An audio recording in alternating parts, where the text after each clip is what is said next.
A very good afternoon students. आज हम लोग देख लेते हैं कि रैशनलाइजेशन से किसको किसको क्या क्या एडवांटेज मिलता है। What are the certain advantage of rationalisation to our consumers, to society and also to our nation. ठीक है, तो आज हम लोग डिस्कस कर लेते हैं कि किसको किसको क्या क्या बेनिफिट है। तो चलिए देखते हैं टॉपिक। सबसे पहले जब हम रैशनलाइजेशन की बेनिफिट की बात करेंगे, तो रैशनलाइजेशन की बेनिफिट की बात करेंगे तो ये आपको भी पता है कि अगर आप रैशनल तरीके से सोच समझकर काम कर रहे हो तो इससे पूरे फर्म को बेनिफिट है, कंज्यूमर को बेनिफिट है, वर्कर्स को बेनिफिट है और हमारे सोसाइटी को भी बेनिफिट है, हमारे नेशन को भी बेनिफिट है।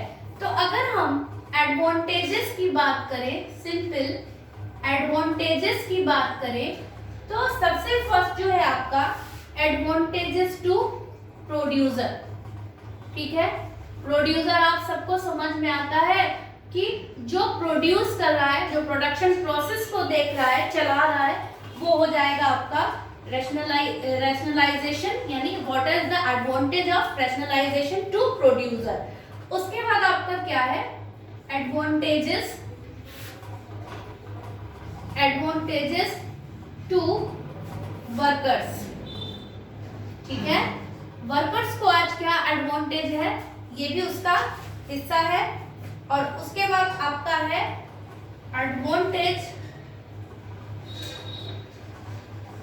एडवांटेजेस टू सोसाइटी भी लिख सकते हैं आप। ठीक है, और नेशन भी लिख सकते हैं, यानी जब नेशन का डेवलपमेंट होगा तो समाज का भी डेवलपमेंट होगा, हमारी कंट्री का भी डेवलपमेंट होगा। ठीक है, क्योंकि सारी चीजें एक दूसरे पे डिपेंड्स हैं। तो हम ये नहीं कह सकते हैं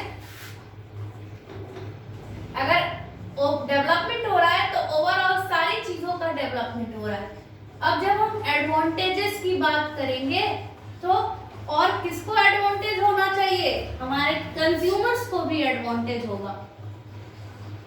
ठीक है, तो आपको ये समझ में आता है एडवांटेज मतलब क्या होता है, लाभ की बात हो रही है, यानी हमारे प्रॉफिट्स की बात हो रही है।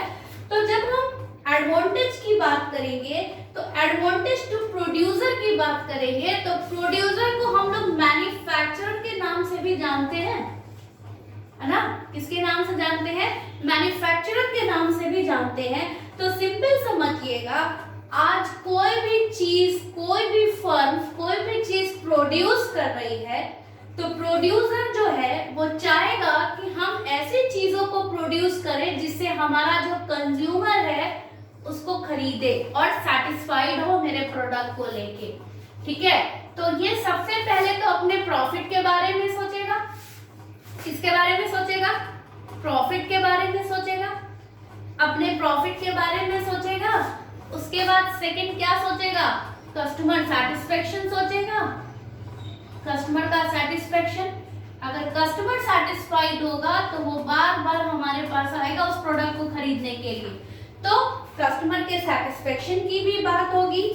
अच्छा, उसके बाद इससे हमारा और क्या हो सकता है, हमारा एक अच्छा गुडविल भी क्रिएट होगा। क्या होगा, हमारा गुडविल भी अच्छा क्रिएट होगा इससे, है ना। मार्केट में हमारा गुडविल भी अच्छा क्रिएट होगा, प्रॉफिट भी होगा और कस्टमर भी हमारे पास आएंगे और कस्टमर सेटिस्फाइड भी होंगे। ठीक है, और जो हमारे कैपिटल का यूज है, कैपिटल का भी प्रॉपर यूटिलाइजेशन होगा। ठीक है, यानी यूटिलाइजेशन भी लिख सकते हैं, यूटिलाइजेशन ऑफ, वैसे यूटिलाइजेशन रिसोर्सेज के लिए इस्तेमाल होता है, कोई दिक्कत नहीं है। वर्ड जो है यूटिलाइज सिंपल समझिएगा कि हमारा जब प्रॉफिट हमने टारगेट किया है, प्रॉफिट के बाद कस्टमर सेटिस्फेक्शन। ठीक है, और कस्टमर जब सेटिस्फाइड होगा तो मार्केट में हमारा एक अच्छा गुडविल क्रिएट होगा। गुडविल क्रिएट हो रहा है यानी हमारा कहीं ना कहीं जो हमने पूंजी लगाई है, कैपिटल लगाया है, उसका सही इस्तेमाल हो रहा है, यानी जो हम कैपिटल यूटिलाइज कर रहे हैं अपने बिजनेस में वो सही डायरेक्शन में हम यूज कर रहे हैं, उसकी बर्बादी नहीं हो रही है। यही अगर आपको प्रॉपर प्रॉफिट नहीं मिलेगा तो आप बार बार सोचोगे कि हमने जो भी इन्वेस्टमेंट किया है कहीं ज्यादा तो नहीं कर दिया है।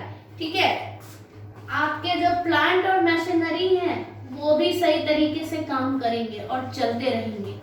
ठीक है, तो जब आपके पास एक अच्छे कस्टमर्स होंगे तभी तो प्रॉपर यूज ऑफ प्लांट और मशीनरी भी हो पाएगा। अच्छा, उसके बाद क्या है, लेबर वर्कफोर्स और प्लांट और मशीनरी के बीच में भी एक प्रॉपर कोऑर्डिनेशन होना बहुत जरूरी है। सिंपल समझिए, जो भी प्लांट और मशीनरी के हेल्प से हम मैन्युफैक्चरिंग प्रोसेस चला रहे हैं, अपना प्रोडक्शन प्रोसेस चला रहा है प्रोड्यूसर एक, तो वो क्या चाहता है, वो ऐसे इफिशिएंट एम्प्लॉय को रखना चाहता है जो अपने प्लांट और मशीनरी को इजीली रन कर ले, यानी चला ले, उनको दूसरे से पूछने की जरूरत नहीं हो। तो वो स्किल्ड लोगों को रखता है, इफिशिएंट एम्प्लॉयज को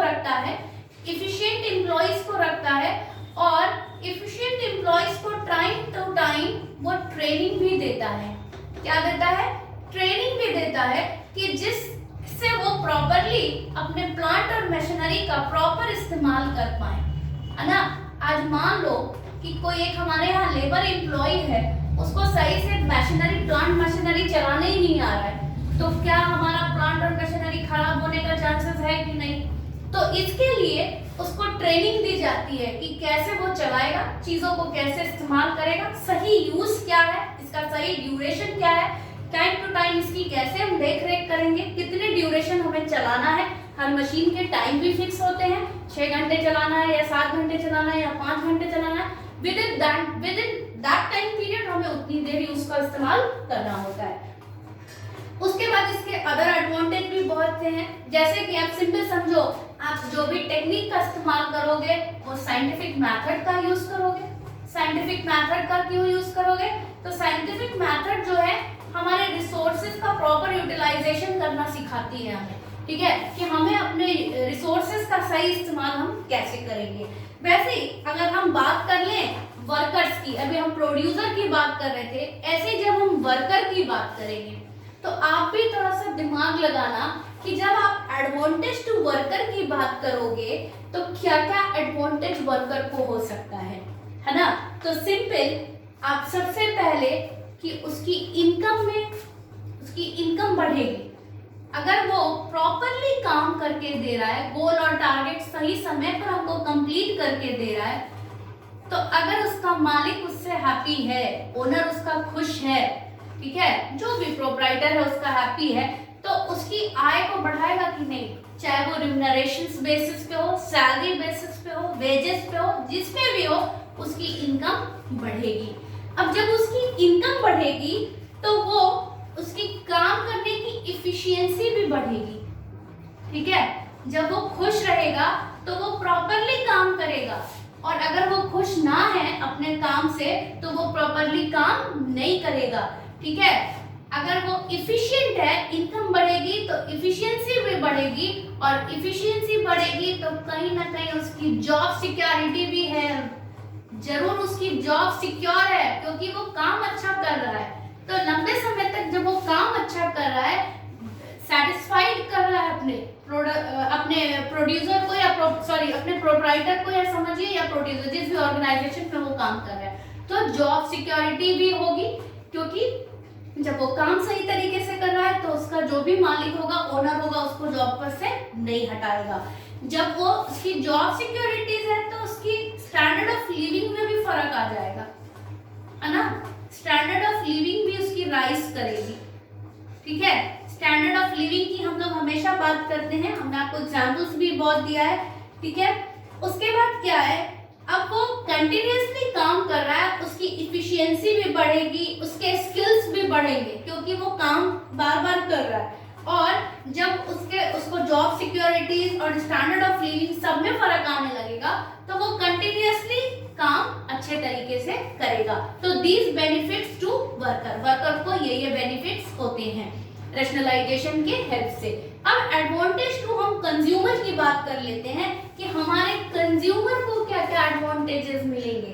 तो सबसे पहले तो कंज्यूमर अगर कोई भी सामान खरीद रहा है तो उसके प्राइसेस में लो प्राइसेस की बात होगी, ठीक है, क्योंकि रेशनलाइजेशन का सबसे मेन मकसद क्या है कि चीजों को प्रोड्यूस करना है और सोच समझ के एक सही टेक्निक का इस्तेमाल करना है जिससे कि हम चीजों को मिनिमाइज कॉस्ट पर प्रोड्यूस कर पाए, यानी हमारा कॉस्टिंग कम रहेगा और हमारा मार्केट में प्रोडक्ट लंबे समय तक चलेगा।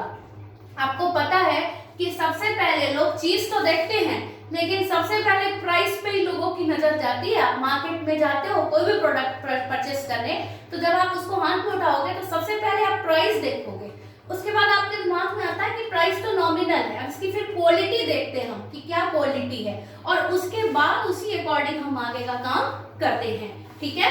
तो कंज्यूमर को एक ये बेनिफिट होगा, सबसे पहले तो कॉस्टिंग कम होगी, तो कॉस्टिंग कम होगी तो कंज्यूमर उस चीज को खरीदेगा।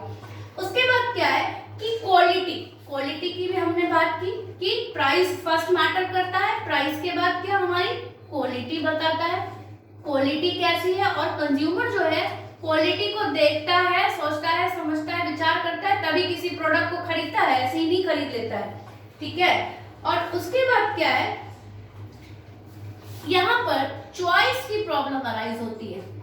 सिंपल समझो, जब क्वालिटी की बात आएगी, कोई भी आप दो तरह का प्रोडक्ट है, ए प्रोडक्ट है और बी प्रोडक्ट है, मान लो कि इसकी जो है इसका भी दाम 300 है और इसका दाम 275 है, तो ज्यादा का डिफरेंस नहीं है, 25 का ही डिफरेंस है। बट हम जब कोई भी सामान खरीदते हैं ना, लाइक ए और बी, अब हम इन दोनों को कंपेयर करने लगेंगे कि which one is good, whether A is good और वेदर बी इज गुड, ठीक है। तो जो ज्यादा अच्छा होगा, अब मान लो कि आपको बी प्रोडक्ट ज्यादा समझ में आ रहा है और इसका प्राइस भी कम है, तो आप बी प्रोडक्ट को ही पहले परचेज करोगे, राइट। तो अब सिंपल सी चॉइस बेस्ड की प्रॉब्लम आती है राइस, और आपको लगेगा कि ए जो है, किसी को ये भी लग सकता है कि ए ज्यादा अच्छा है और 25 रुपीज का ही ज्यादा इंक्रीमेंट तो नहीं है, 25 रुपीज ही बढ़ रहा है, तो कुछ लोग इस प्रोडक्ट पे जाएंगे। तो ये चॉइस की प्रॉब्लम अराइज तब होती है जब क्वालिटी में हम कंपैरिजन करते हैं, ठीक है। उसके बाद क्या है कि क्वालिटी में आप कंपैरिजन करने के बाद आप एक कोई भी प्राइस को चाहते हो जो इसका मिनिमम प्राइस होना चाहिए, उस चीज को आप परचेस करते हो, यानी सिंपल उसके लिए आप पे करते हो और पे करके आप उस चीज को परचेस कर लेते हो। तो ये सारे बेनिफिट्स थे कंज्यूमर के कि कंज्यूमर को क्या क्या लाभ होता है।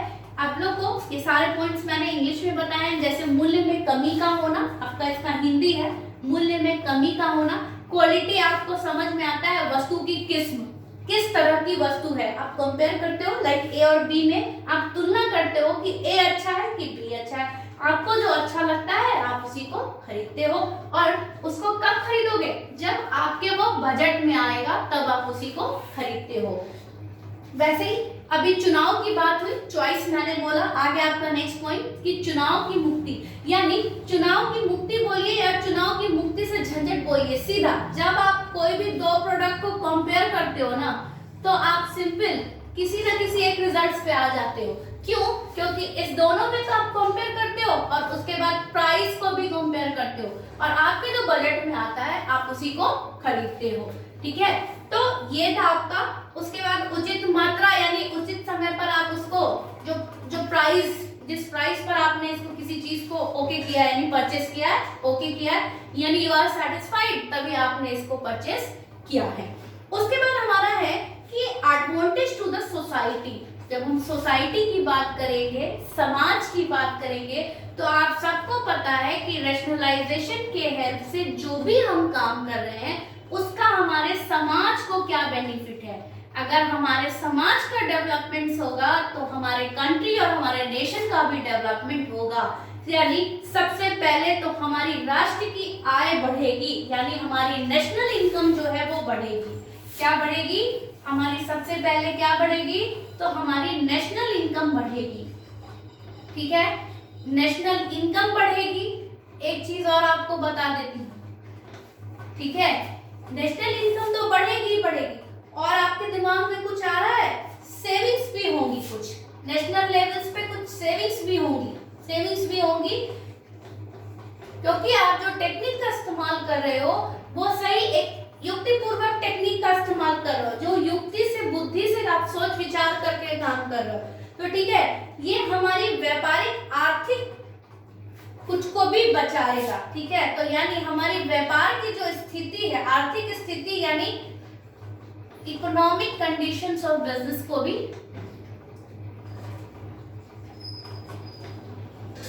हेल्प करेगा रैशनलाइजेशन। ठीक है, उसके बाद राष्ट्रीय बचत यानी हमारे नेशनल सेविंग्स को भी बचत करेगा, वैसे ही हमारे नेशनल इनकम को भी इंक्रीज करेगा।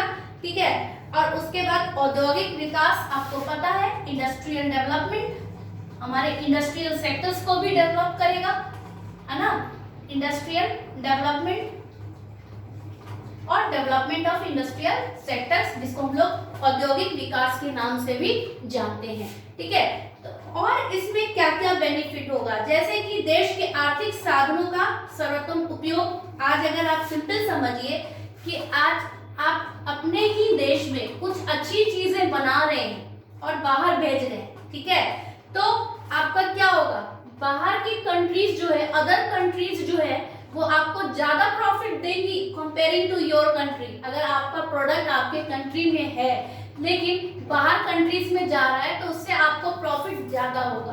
तो प्रॉफिट ज्यादा होगा तो हमारे एक्सपोर्ट को भी प्रमोशन मिलेगा, प्रॉफिट भी होगा और हमारे इनकम भी बढ़ेगी, तो हमारा ओवरऑल डेवलपमेंट होगा। क्या होगा, ओवरऑल डेवलपमेंट ऑफ सोसाइटी, यानी हमारी सोसाइटी हर तरफ से डेवलप करेगी, ओवरऑल डेवलपमेंट ऑफ सोसाइटी। और जब हमारी एक सोसाइटी डेवलप करती है तो हमारा नेशन डेवलप करता है। Nation indicate as our country, हमारा देश डेवलप कर रहा है, यानी हमारा देश भी डेवलपमेंट्स की तरफ जा रहा है। तो जहां भी एक्सपोर्ट की बात होगी, इनकम की बात होगी, नेशनल इनकम, नेशनल सेविंग्स की बात होगी, इंडस्ट्रियल डेवलपमेंट की बात होगी, तो all are the part of overall development of society with the help of rationalisation. यानी विवेकीकरण के ये लाभ थे। किसको किसको थे, तो प्रोड्यूसर के कुछ बेनिफिट्स थे, फिर कुछ बेनिफिट्स वर्कर्स को थे, सोसाइटी को थे और कंज्यूमर को थे। तो ये था आपका नेक्स्ट टॉपिक जो कि रैशनलाइजेशन का ही है। और ये जो टॉपिक है ये आपके बिजनेस ऑर्गेनाइजेशन का ही चैप्टर है, बीओ, बिजनेस ऑर्गेनाइजेशन और मैनेजमेंट आपके सब्जेक्ट का नाम है और आपके बुक के अकॉर्डिंग 17 चैप्टर है आपका, है ना। तो कंफ्यूज मत होइएगा, 17 या 18 होगा, जो भी आपकी हिंदी की बुक है या इंग्लिश की बुक है, अकॉर्डिंग टू दैट आप देख लीजिएगा। If you have any doubt, any query, ask. ठीक है, आपको कोई डाउट है, कोई क्वेरी है तो आप डिटेल्स मुझसे पूछ सकते हो। और इससे रिलेटेड, इससे अदर टॉपिक से भी रिलेटेड कोई डाउट है, क्वेरीज है तो पूछ सकते हो। Please like, share and subscribe my channel. Thank you and have a nice day.